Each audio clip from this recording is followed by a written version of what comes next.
A couple of weeks ago, we had a short on our social media pages about the fact of the resurrection of Jesus, and we probably received more feedback from skeptics on that post than on anything else that we've posted so far.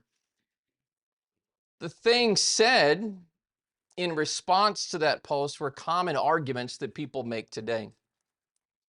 One person said that there were a lot of people named Jesus in the first century, so we may not even know if there really was a Jesus. Another person said that we can't really believe in the historical evidence about Jesus if it was just written by his disciples who were blindly loyal to him. It can be tough to respond to those messages in the comments section of a social media page because there is, frankly, so much to say, so much evidence to share. I've got this stack of books, which is really just the tip of the iceberg, but these are books that I kind of have read through this week just in preparation for this lesson. And there's a lot more books than this, but you can read a ton of stuff. And we're going to quote from some of this that might be helpful to you tonight. But there's a lot of evidence.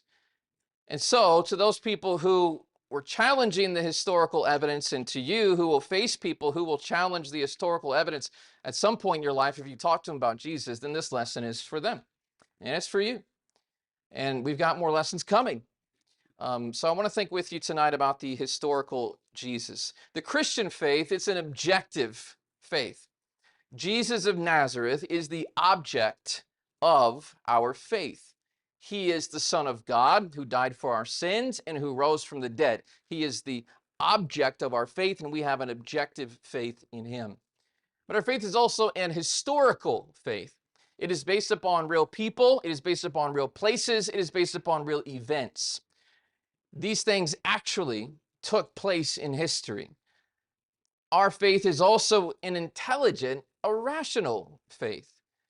This is a faith that invites people to use their minds. Jesus told us that we should love the Lord our God with all of our heart, with all of our soul, but also with all of our mind. Christianity is a rational faith. We use our mind. And so we are going today examine the historical evidence which logically supports placing our faith in Jesus of Nazareth as the Son of God. Now, with these things in mind, we're going to take a look at some evidence. And this evidence is basically today just evidence that helps establish that Jesus of Nazareth was a real human being in history, a real historical figure who actually lived in Palestine during the first century AD. Now, it does take, if you've never physically seen or been with a person, a certain amount of faith to believe in any historical character that has ever existed, whether you call them the Son of God or not. It takes a certain level of faith to believe in someone or something that you have not personally seen. But if someone were to tell you that they did not believe in a historical figure like Alexander the Great or Napoleon Bonaparte or Benjamin Franklin, what would you do to try to prove it to them? To try to prove to them that these people really did exist. If you wanted to convince them, then you would refer them to history, to historical documentation. You would ask them to consider the writings about these individuals. You would ask them to consider art that reflects or depicts these individuals, quotations of those individuals' contemporaries.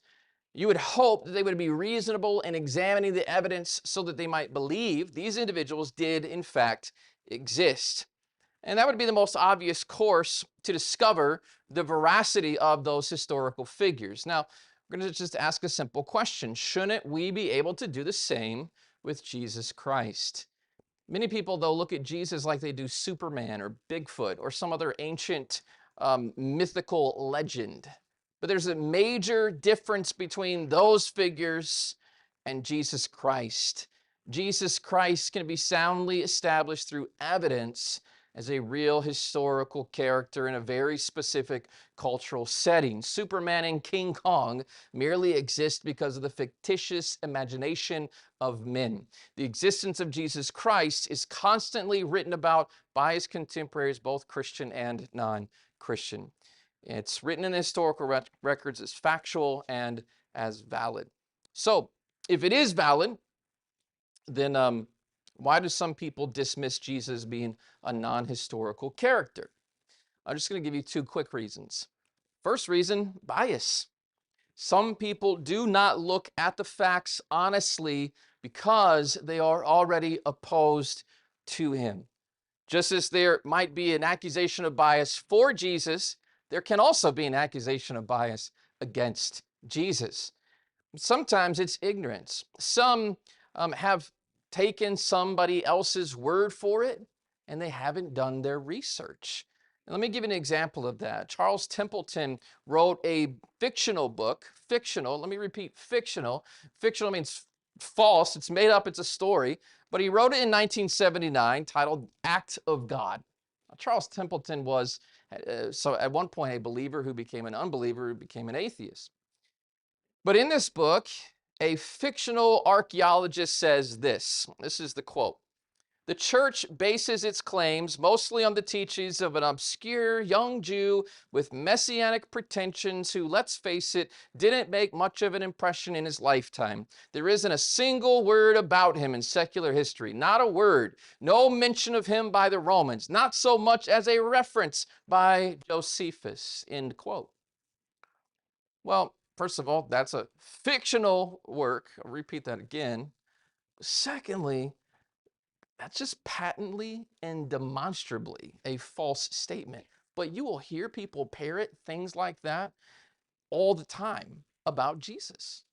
So after today's lesson, I certainly hope that you're going to be at least persuaded that there is historical ground for believing in his existence. So we're going to look at corroborating evidence from the Romans and the Jews to help establish this truth. So I want to turn to the evidence as we consider the fact Jesus is a man of history. Let's begin by thinking about the secular authorities on Jesus' historicity. It's important for the listening audience to know what I mean when I say secular authorities. The idea behind the term secular is that these individuals are not Christians. They are not Jews either. This first set of witnesses are not Jews either. Most of them are Romans. Many of these writers that I'm about to quote are antagonistic to Christianity. But this makes them some very good witnesses in helping us establish the historical existence of Jesus Christ, as well as some of the events documented in the Gospels. The first secular authority I mentioned is Thallus. Thallus, who wrote around 52 AD. Now, Thallus was a historian who made an attempt to write a history of the Eastern Mediterranean world from the time of the Trojan War up until 52 AD. Thallus has an interesting quote that is referred to by Julius Africanus in AD 221, and this is what Julius Africanus writes in reference to reading Thallus's work. It says, Thallus in the third book of his histories, written in 52 AD is when he wrote it, explains away the darkness as an eclipse of the sun, unreasonably as it seems to me. Now, Thallus once wrote about the darkness, and the darkness he's referring to is the darkness that was surrounding the crucifixion of Jesus. Remember, when Jesus was crucified, the world went dark. Thallus documented that in his work, and Julius Africanus refers to it in his work. We don't have Thallus's original writings. We do have the response of Julius Africanus, who's reading his writings in 221 AD, though. Now, this quote is interesting for two reasons. First of all, it establishes the fact that darkness did occur during the crucifixion of Jesus Christ, which is also confirmed, by the way, by Tertullian, by the Greek author Phlegon in 137 AD. But second, because Thallus is an unbeliever, doesn't believe in Jesus, he is forced to explain away this darkness by attributing it to a solar eclipse. Thallus argues that this must have been a solar eclipse in the middle of the day. So remember, this is someone who doesn't believe in Christ, had to explain away the darkness during the daytime after Jesus was crucified. But consider this point in refuting his claim. Jesus was crucified during the Passover. The Passover always occurs during a full moon. It is impossible for an eclipse to occur during Passover because the moon is in the wrong position. It could not have been a solar eclipse, but this was the explanation that unbelievers gave to the darkness that occurred during the daytime. The only way this darkness could have existed is if God caused it to happen. So explaining the darkness as an eclipse is an attempt at a naturalistic explanation to a supernatural event. But back to the main point. The main point is this, and that is that Thallus in AD 52 was making reference to Jesus and one of the well-known events surrounding the death of Jesus, that was darkness over the land. Go on, let's read about Suetonius. Suetonius was a Roman historian. So the second source, or the second corroborating witness, would be Suetonius, who is a Roman historian who writes an interesting excerpt. This would have been written about 120 AD. Says this: as the Jews were making constant disturbances at the instigation of Christ, he's writing about Claudius Caesar, so that's who he's referring to. He expelled them from Rome. Now, open your Bibles to Acts chapter 18 and verse 2, because what I want you to see is Suetonius is actually making a note here that is in agreement with what Luke wrote in Acts chapter 18 and verse 2, when he writes about Paul and why Paul finds Aquila and Priscilla in Corinth. It says in verse 2, he found a certain Jew named Aquila, born in Pontus, who had recently come from Italy with his wife Priscilla, because Claudius had commanded all the Jews to depart from Rome.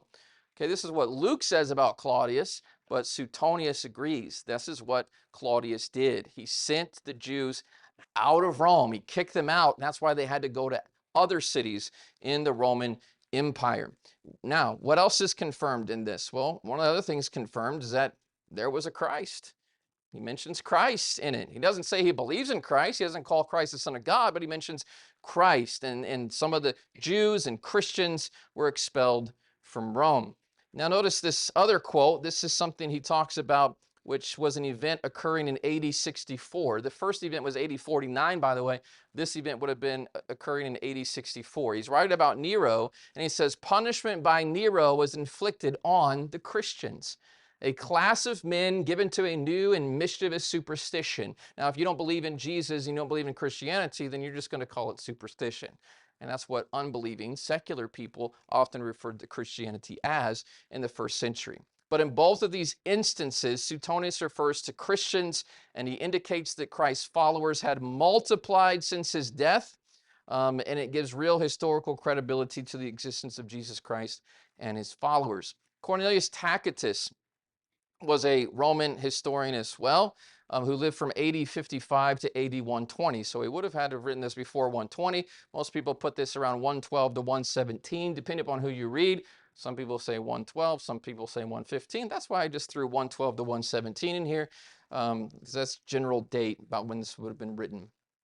But he offers a revealing account of the legitimacy of Christ as he writes in his Annals about Nero, and he alludes to the existence of Christians and the death of Christ. So listen to this quote, because it's interesting in that it confirms Jesus Christ and some of the events surrounding Christ, but it's also interesting as it's very informative as to what was happening to Christians in the first century and second century. Consequently, to get rid of the report, Nero fastened the guilt and inflicted the most exquisite tortures on a class hated for their abominations, called Christians by the populace. Christians exist in the first century? Well, yeah. Cornelius Tacitus is a historian writing about Christians and writing about Nero's relationship with Christians from the first century. Christus is how it is put, from whom the name had its origin, suffered the extreme penalty during the reign of Tiberius, that's Tiberius Caesar, at the hands of one of our procurators, Pontius Pilate. Several things are confirmed there that we read in the Bible. There's a Christ. Tiberius Caesar was in power when Christ was preaching, and Pontius Pilate was the governor who put Jesus to death. A most mischievous superstition, thus checked for the moment, again broke out, not only in Judea. What superstition was that? That Jesus Christ was raised from the dead. And it broke out. And what happened? People started becoming believers. And it not only started in Judea, as the book of Acts documents, but it started spreading to other places. And it says it even went to Rome. Didn't Paul write a letter to Rome? Yeah, so what is he doing? He's confirming everything that we read in Scripture from a secular point of view. He says, it even went to Rome, where all things hideous and shameful from every part of the world find their center and become popular. Accordingly, an arrest was first made of all who pleaded guilty to believing in Jesus Christ, the Son of God. So they were arrested. And then upon their information, they were forced by torture to call out other Christians and to try to betray other Christians. It says, upon their information, an immense multitude was convicted, not so much of the crime of firing the city. This is when Rome caught fire, but as of hatred against mankind. They were covered with the skins of beasts. They were torn by dogs and perished, or they were nailed to crosses, or were doomed to the flames and burnt to serve as a nightly illumination when daylight had expired. Nero offered his gardens for the spectacle and was exhibiting a show in the circus while he mingled with the people in the dress of a charioteer or stood aloft on a car. Hence, even for criminals who deserved extreme and exemplary punishment, there arose a feeling of compassion. For it was not, as it seemed, for the public good, but to glut one man's cruelty that they were being destroyed. This is about Nero killing Christians, persecuting Christians to the death. He admits that that started with Christ, but it also went to his followers. It also admits that this had kind of a reverse effect upon much of the Roman Empire. Nero thought, well, if I just kill off the Christians, then it'll shut things down. Actually, people started to have compassion for the Christians, wanted to hear about the message that they were willing to preach, even if it cost them their lives, and wanted to listen to what they had to say. Sometimes when we try to punish people because of our own political motives, kind of works the reverse. You know what I'm saying? In this account, we see is an unbelieving historian giving credibility to at least four beliefs of Christianity. First, Christians believe Jesus Christ was crucified. Cornelius Tacitus confirms that. Second, it happened at the hands of Pilate. Third, Christians were persecuted.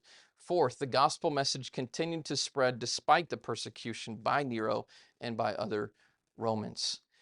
If time would permit, we could speak in depth about several other secular men of history that establish the authenticity of Jesus, but here's some brief references to them. We could mention Lucian of Samosata, who was a Greek satirist near the latter half of the 2nd century. He spoke mockingly about Christ and Christians, but he never denies the historical reality of Christ or his followers. But the fact that he mocks them indicates that there was indeed a Christ and there were indeed Christians. In addition, we could mention Pliny the Younger. Pliny the Younger was the governor of Bithynia in Asia Minor around AD 111.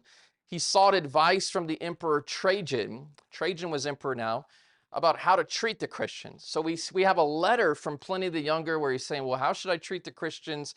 And admits in this letter that he made the Christians curse Christ, but he never denies Christ's existence. In fact, this is just a short quote from the letter. He says, I have asked them if they are Christians, and if they admit it, I repeat the question a second and third time with a warning of the punishment awaiting them. If they persist, I order them to be led away for execution. For whatever the nature of their admission, I am convinced that their stubbornness and unshakable obstinacy ought not to go unpunished. They declared, it's another excerpt from it, they declared that the sum total of their guilt or error amounted to no more than this. So these are the Christians arguing basically with Pliny, saying that all we did was we met regularly before dawn on a fixed day to chant verses alternately amongst ourselves in honor of Christ as if to a God, and we bind ourselves to an oath, not for any criminal purposes. We make an oath with one another to abstain from theft, robbery, and adultery. And that was the mischievous superstition that deserved execution. That Christians got together and sang about Jesus, talked about their loyalty to Jesus, and made agreements with one another that they wouldn't do immoral things.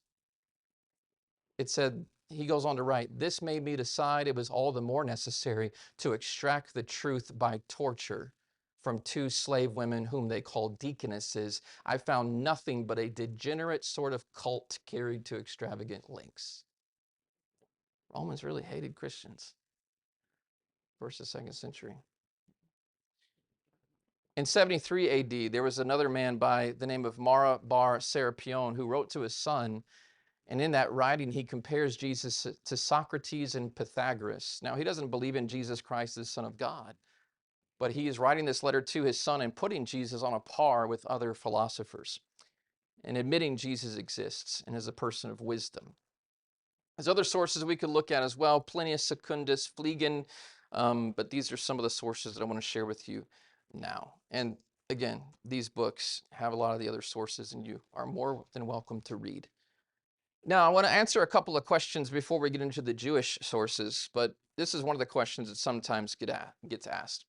Well, why are these references decades after Jesus, right? Jesus dies around 33 AD, and if Jesus dies around 33 AD, you've got Thallus in a writing in 52 AD that only gets quoted in 221 AD, and then you got Cornelius Tacitus in 115 to 117 AD, and then you have maybe a 111 AD. You have some, late or early 2nd century, if you will, quotes, but it doesn't seem like you have a lot of stuff right next to, the 30s, 40s, 50s AD. So a few things to consider. First of all, this is from E.P. Sanders in The Historical Figure of Jesus. Most of the 1st century literature that survives was written by members of the very small elite class of the Roman Empire. Those are the people that have the money to write, and then sometimes the winners write the history, right? That's how history works. So these are the people who wrote. To them, here's how the Romans viewed Jesus. As you can see from some of their quotes, Jesus, if they heard of him at all, was merely a troublesome rabble-rouser and magician in a small backward part of the world. Jesus was small potatoes to the Roman Empire in 33 AD. Take a look in this next quote. This is from Werner Keller's book, The Bible is History. Very interesting writing, by the way. How is it possible that apart from the books of the New Testament, no contemporary records exist which deal with the events of those days? This is a quote he quotes from Professor Martin Noth. World history at the time took no notice of him. That's Jesus of Nazareth. For one short moment, Jesus' ministry is only 3 years. How many preachers does the government take notice of after only 3 years of preaching? They don't. For one short moment, his appearance stirred men's minds in Jerusalem. Then it became an episode of past history, and people had to concern themselves with what seemed more important things. And yet, this was a final decisive crisis in the history of Israel. It was only when the numbers of his followers made them a force to be reckoned with in terms of world history that his name began to be mentioned at all. So once Christianity got bigger, decades later, that's when the Romans start to take notice. That's when they start to write about it. That's why there's kind of a gap. Professor Edwin Yamauchi of Miami University, he's in his 90s now, I believe, but he's interviewed in The Case for Christ and Lee Strobel's work. Really good book on a very elementary level if you want kind of a beginner book to read. But he says when people begin religious movements, it's often not until many generations later that people record things about them. But the fact is that we have better historical documentation for Jesus than for the founder of any other ancient religion. For example, although the Gothists of Zoroaster about 1000 BC are believed to be authentic, most of these Zoroastrian scriptures were not put into writing until after the 3rd century AD. You want to talk about a time gap? It's a 1300-year time gap. The most popular Parsi biography of Zoroaster was written in AD 1278. It's a 2,000-year time gap between when the biography was written about him and when he actually lived. The scriptures of Buddha, who lived in the 6th century BC, Buddha, 6th century BC, none of those writings were put into writing until after the Christian era. And the first biography of Buddha was written in the 1st century AD. That's a 600-700-year time gap. Although we have the sayings of Muhammad, who lives from AD 570 to 632 in the Quran, his biography was not written until 767. That's nearly a full century after his death that anyone wrote his biography. And so the situation with Jesus is unique. That's a lot better time gap than any of these other people. And it's quite impressive in terms of how much we can learn about him aside from the New Testament.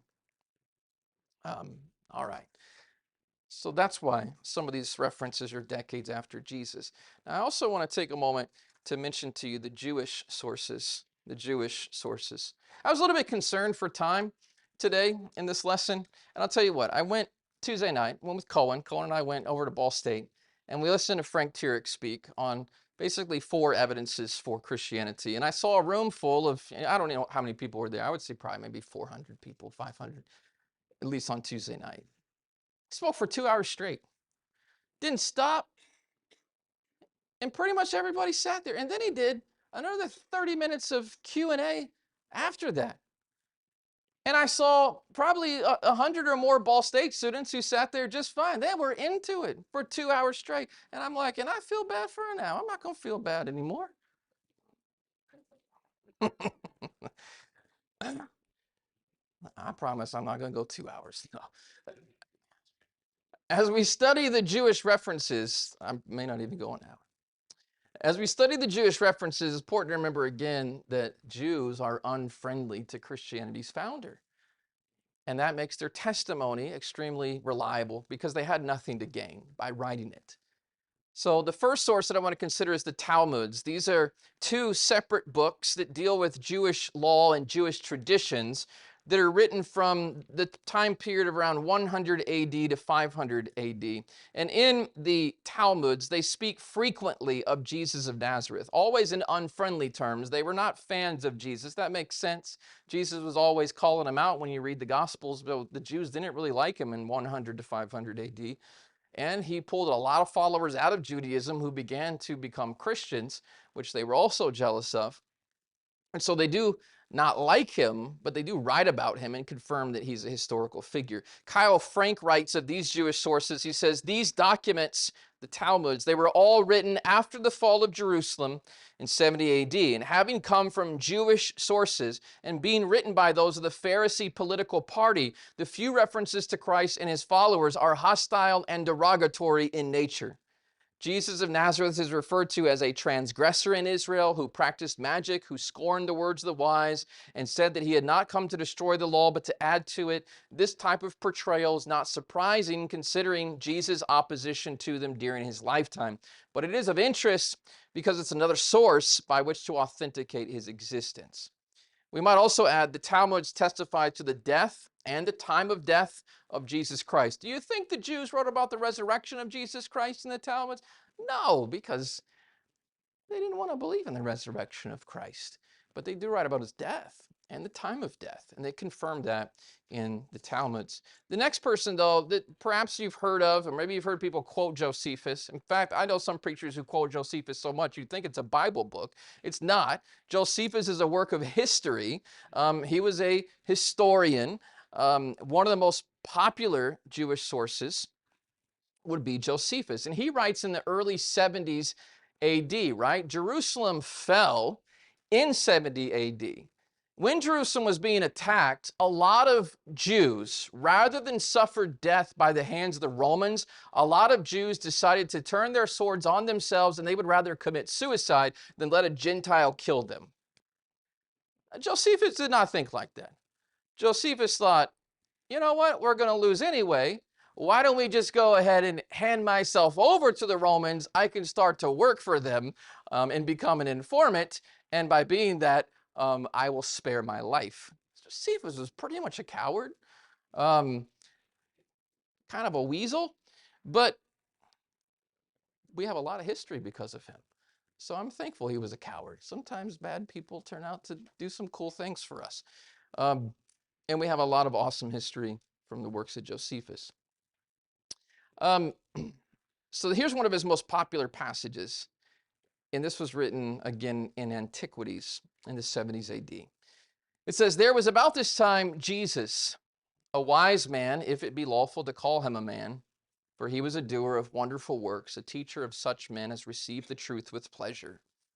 He drew over to him both many of the Jews and many of the Gentiles. He was the Christ. And when Pilate, at the suggestion of the principal men among the Jews, it was suggested to Pilate by the Jews to condemn him to the cross. Those that loved him at the first did not forsake him, For he appeared to them alive again the third day, as the divine prophets had foretold these and 10,000 other wonderful things concerning him. And the tribe of Christians so named from him are not extinct at this day. Now, I'm going to quote this, but I'm also going to tell you, if you do try to quote this to people, some people do not like this quote. Some of the skeptics don't like this quote because there are a couple of comments that it is argued may be interpolations. In other words, there are things in here that are from Josephus. Most scholars would agree clearly, but there are a couple of phrases that they claim might have been added. They don't seem like the typical writing style of Josephus. In other words, they think someone might have come along after Josephus wrote what he wrote and added a couple phrases like the 10,000 other wonderful things concerning him. A lot of people say that doesn't sound a lot like Josephus, who wasn't really a follower of Jesus. Maybe someone added that a little bit later. But there are also basic facts in this quote which fit seemingly well with the writing style of Josephus in other places. Now, if you don't like that quote, there's another quote that certainly does not get questioned nearly as much, and it's from the Antiquities as well, and it confirms a couple of basic things. Festus was now dead. All right, we read about Festus in the book of Acts, right? So at the time Festus was dead, Albinus was but upon the road. So when Festus died, they needed to find a replacement for Festus, and so Albinus is picked as the replacement for Festus, and he's on the road. He's headed down to Jerusalem.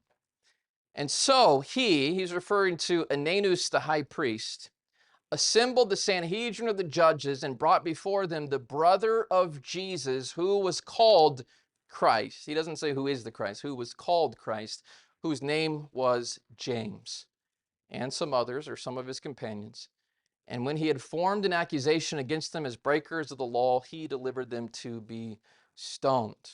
Okay, now what Josephus is describing here is how the Jewish high priest used the gap between the death of the Roman governor Festus in AD 62 and the 3 months that it was going to take to get his replacement there. He used that time gap to take the law into his own hands because he didn't have anyone to get it approved with from the Romans.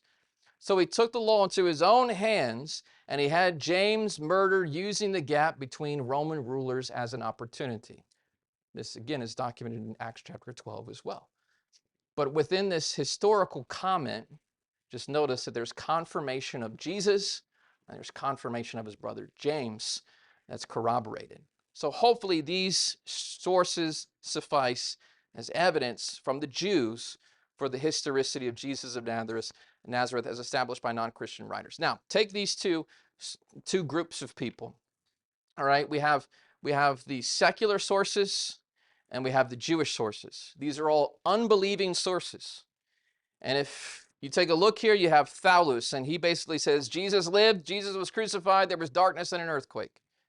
You have Tacitus. He says Jesus was called the Christ. There were followers that were called Christians. They were executed under Pilate. You have Bar Serapion, who says he was a wise king. The Jews wanted him dead, but his teachings remain. You have Phlegon, who we didn't even get into, but he predicted the future. Jesus rose after death. He showed signs of crucifixion. Pliny the Younger basically tells us that the followers of Jesus thought he was God. Suetonius tells us that Jesus was a real man. He was called the Christ, and he caused some Jewish disturbances.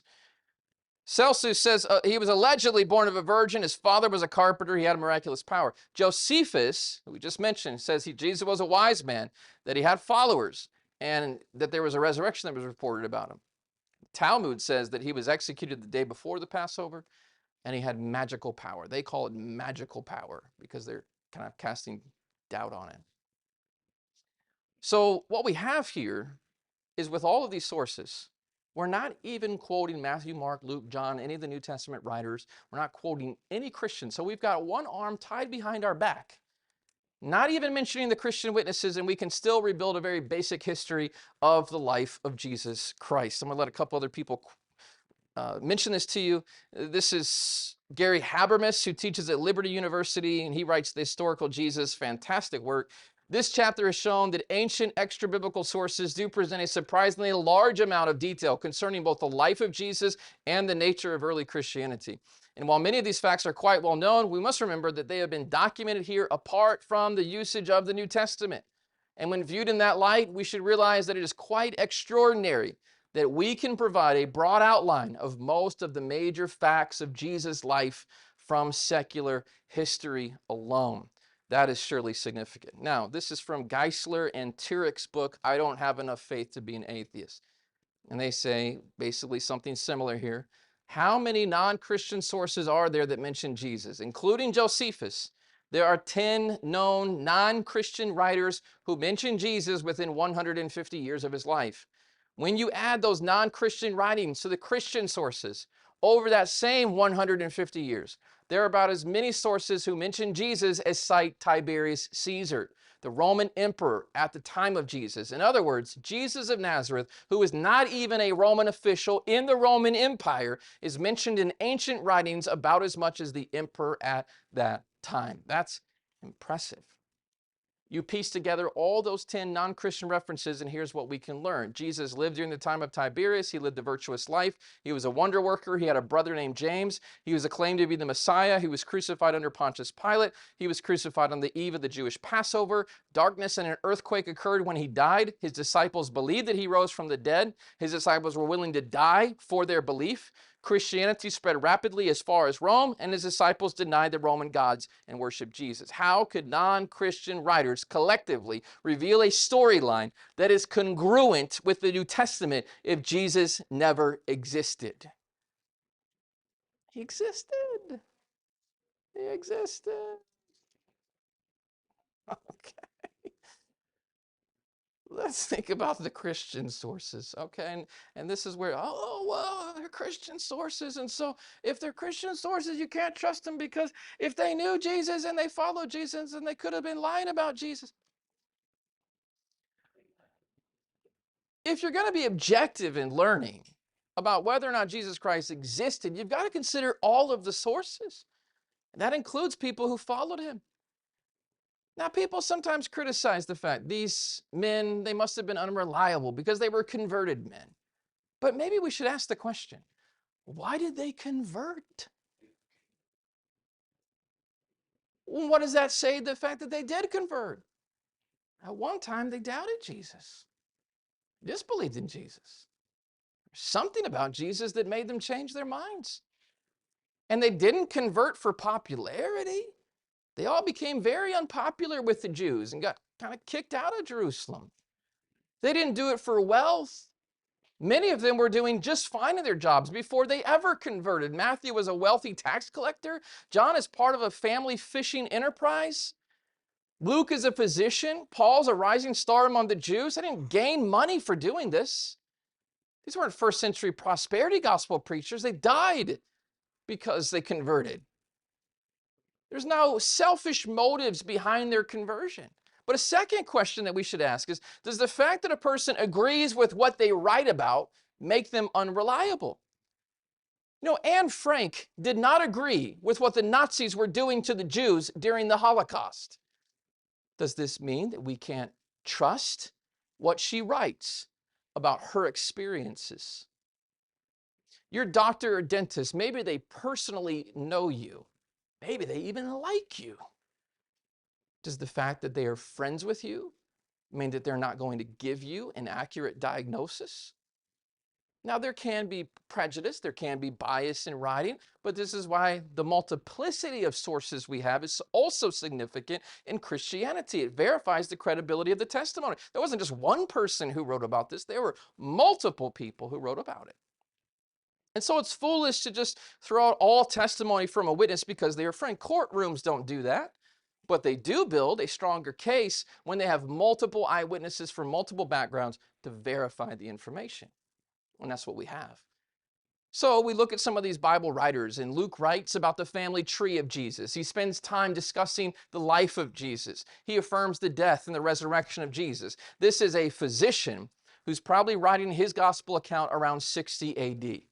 Luke 2:1 says that a decree went out from Caesar Augustus that all the world should be registered. So Luke puts Jesus in a historical context by mentioning Caesar Augustus. Luke 3:1 says that in the 15th year of the reign of Tiberius Caesar, Pontius Pilate being governor of Judea, Herod being tetrarch of Galilee, his brother Philip tetrarch of Iturea in the region of Trachonitis, and Lysanias tetrarch of Abilene. All these names are important because they are historical officials who were in power during the time of Christ, during the time of the ministry of John the Baptist and Christ. Luke writes about them. And then Luke writes in Luke 24:34, the Lord is risen indeed and has appeared to Simon. So Luke documents the resurrection of Jesus. The book of Romans and 1 Corinthians, they go into detail affirming the death and resurrection of Jesus Christ. I want to notice something with you really quick about Romans and 1 Corinthians. You know that they were written by Paul during his third missionary journey, and they were written near 54 and 55 AD. That's before Luke actually wrote his gospel.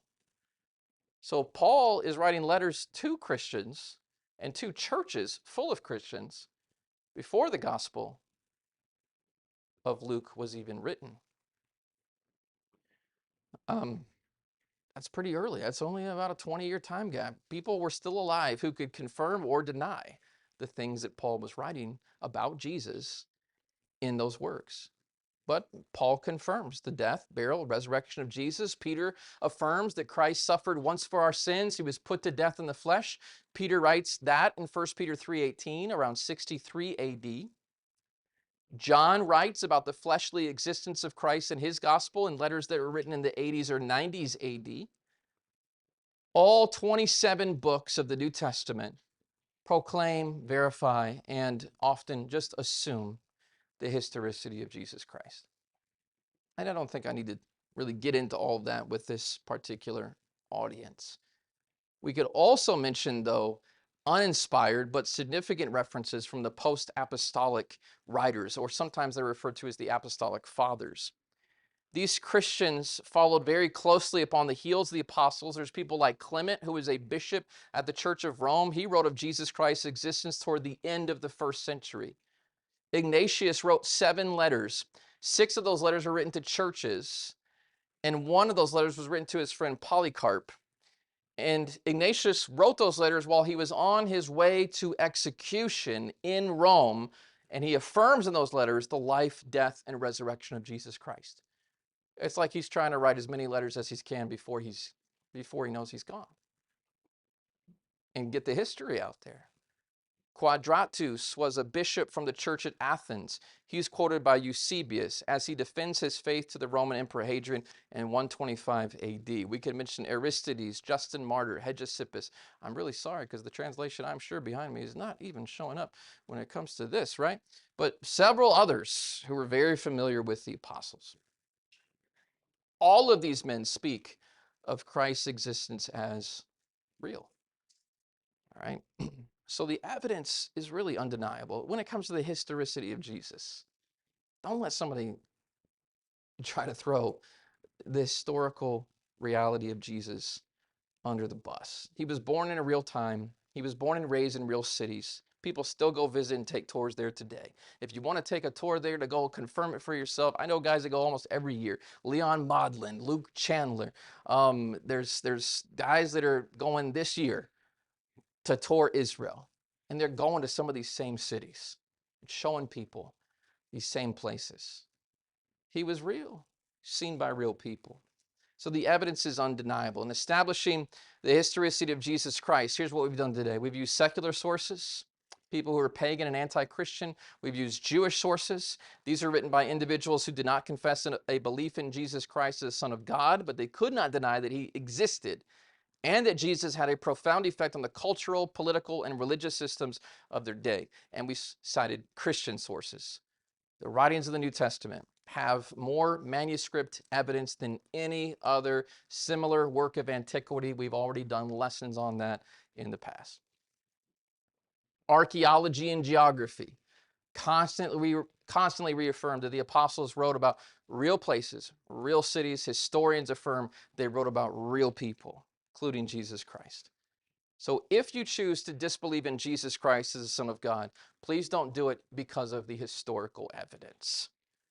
There is more than enough historical evidence to prove that Jesus Christ existed. Let some other scholars quote this to you as we close this out. F.F. Bruce, who was the former Rylands Professor of Biblical Criticism, wrote, "Some writers may toy with the fancy of a Christ myth, but they do not do so on the ground of historical evidence. The historicity of Christ is as axiomatic for the unbiased historian as the historicity of Julius Caesar. It is not historians who propagate the Christ myth theories. H.G. Wells was an atheist. Even an atheist admits, here was a man. This part of the tale could not have been invented. Jesus was at least a man, he can say. He's an atheist, doesn't believe he's the Son of God, but he certainly existed. The 1974 Encyclopedia Britannica says of Jesus of Nazareth, these independent accounts prove that in ancient times, even the opponents of Christianity never doubted the historicity of Jesus. This is in the Encyclopedia in 1974.